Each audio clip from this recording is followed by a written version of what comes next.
Tanggal 10 Juli 2020, Pengadilan Turki memutuskan untuk mencabut status museum yang disematkan kepada Hagia Sophia. Keputusan ini ditetapkan berdasarkan pengajuan yang dilakukan oleh Presiden Turki, Recep Tayyip Erdogan. Sejarah panjang memang mewarnai lika-liku Hagia Sophia, sebuah bangunan yang megah, elok, kokoh dan mewah yang terletak di Istanbul ini telah beberapa kali mengalami transformasi fungsi semenjak didirikan pada abad ke-6 Masehi. Tepatnya pada tahun 537, Hagia Sophia selesai dibangun dan kemudian dijadikan sebagai katedral Kristen Kekaisaran Romawi Timur, atau yang lebih tersohor sebagai Bizantium.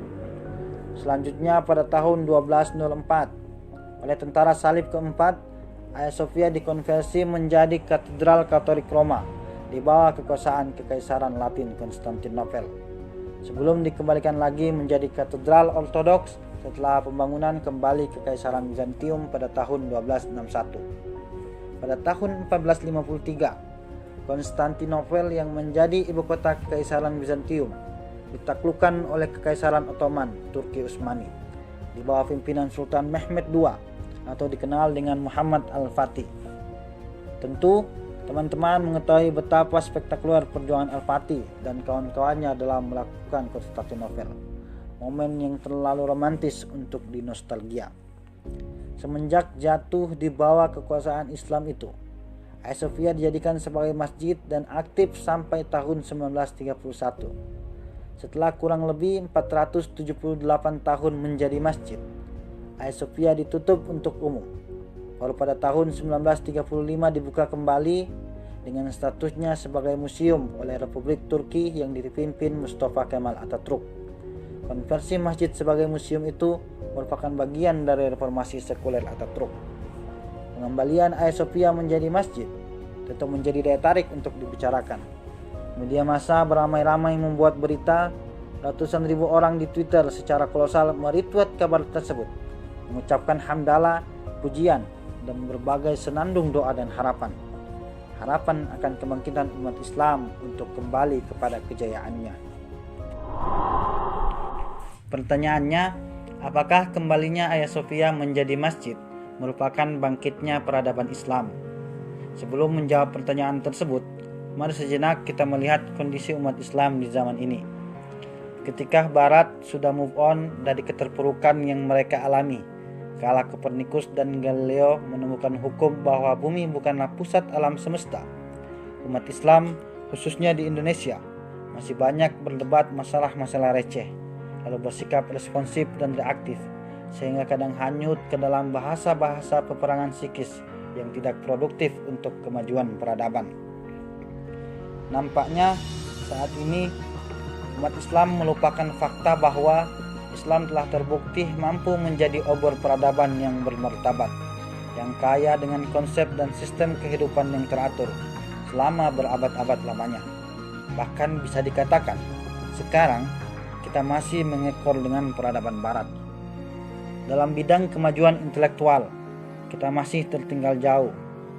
Belum ditemukan di zaman sekarang seorang filsuf Islam secerdas Al-Kindi, dokter sekeren Ibnu Sina, astronom sejenius An-Naqas, matematikus sepintar Al-Khwarizmi misalnya.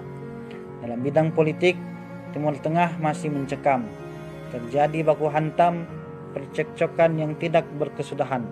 Sementara dalam hal ekonomi, sikap materialisme masih nampak adanya.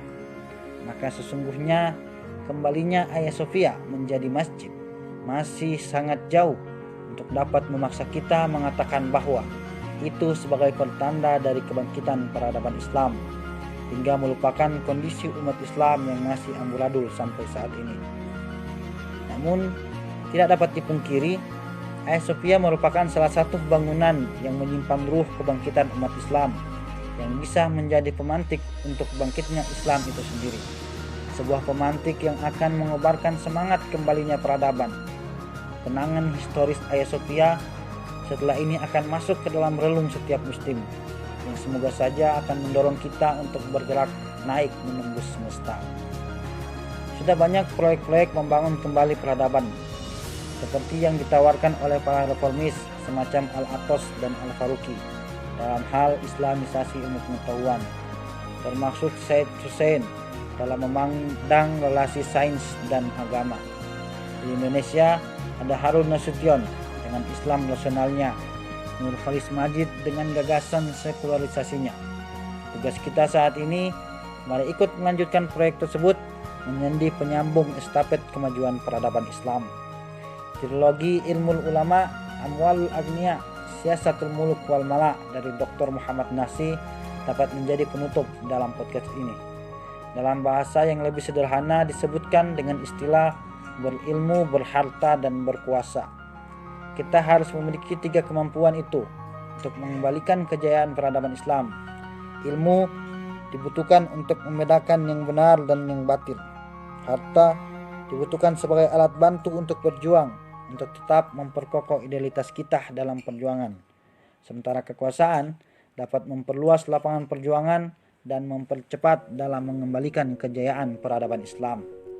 Kembalinya Hagia Sophia menjadi masjid pada era kepemimpinan Erdogan ini menjadi salah satu bukti pentingnya kekuasaan tersebut.